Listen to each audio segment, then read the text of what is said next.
Hi, my name is Dr. Arjun Khalsa. Today I'll be demonstrating how to cook quinoa. Quinoa is actually a seed rather than a grain, but it's cooked as grain. And quinoa is actually spelled Q-U-I-N-O-A, but pronounced quinoa. It's from South America. This is one of my favorite grains. It's one of my staple go-to grains, and it's really simple to cook. It's a little pricier than rice, but the health benefits outnumber those of rice. It's what we call very alkaline food. When we talk about foods, we're looking at either acidic foods or alkaline foods. And we always want to try to move toward alkaline foods. The reason we're doing that is we want alkaline blood. When you're looking at the pH of your blood, if you go to your doctor, they're going to be looking at your blood. You want to keep it 7, more toward the 8, 9 on the pH scale. And so the reason we're looking at that is because sicknesses, diseases can grow in acidic environments. That's where bugs and germs like to grow. More alkaline environments, it's more difficult for germs and sicknesses to take hold. So inevitably you'll be getting acidic foods in your environments. And when we're talking about acidic foods, things like sugar, wheat, dairy are all things that create an acidic environment in your body. So inevitably, again, you'll be getting all those foods. So when we can consciously eat and bring in alkaline type foods, we want to do that as much as we can when we have power over what we eat. So this quinoa, actually I have red quinoa here with us today. Again, it's a little pricier than the regular quinoa that you'll see. There's different colors. There's kind of a beigey color quinoa, and then there's this red one here also. So again, I'm always talking with my patients, and I'll talk with all of you too. We like to use food as medicine.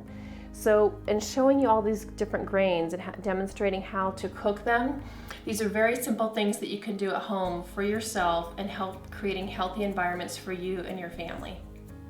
So for making quinoa, again, quinoa is a 2-to-1 ratio, just like rice. 1 cup of quinoa to 2 cups of water.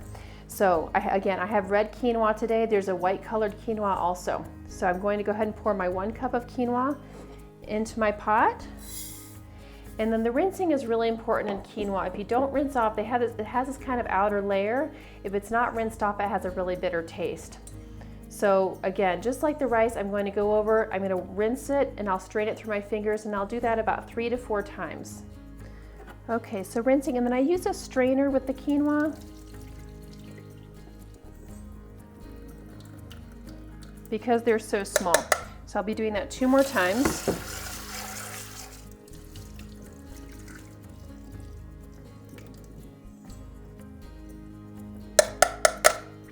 Okay, all rinsed. So now I'm ready to add my 2 cups of water and put it on the stove.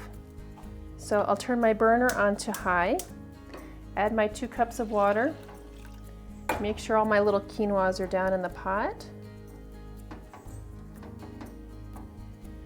And now I wait for it to boil, and I'll show you what that looks like. Once the water level and the quinoa meet and little bubbles are coming up, air bubbles, then I'll turn it down to low and cover it.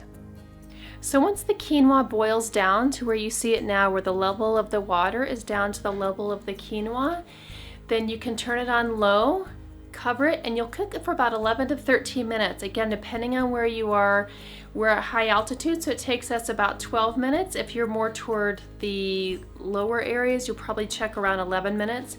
And you'll know when it's done, and I'll show you what it looks like. But you'll know when it's done, it's soft, and the little quinoa start breaking apart. They're really pretty, so the edges start coming apart. The cooked quinoa looks like this. Like I said, it's full, the edges start breaking apart from the middle. It should be nice and fluffy, and it should not be crunchy when you're cooking it. If you do cook it and it's a little crunchy in the end, it's okay. You can just add a little more water or cook it a little bit longer next time. So quinoa also is very versatile. You can add olive oil, you can add ghee, you can add Bragg's liquid aminos, you can do Umeboshi Plum vinegar. We like having it with steamed vegetables and some baked tofu. You can also add it and make it into a salad like a tabbouleh. You can add cranberries, nuts, pinon. You can add parsley, you can add chopped up cilantro, chopped up basil, and have it as a nice salad. That's also really yummy and good. So enjoy.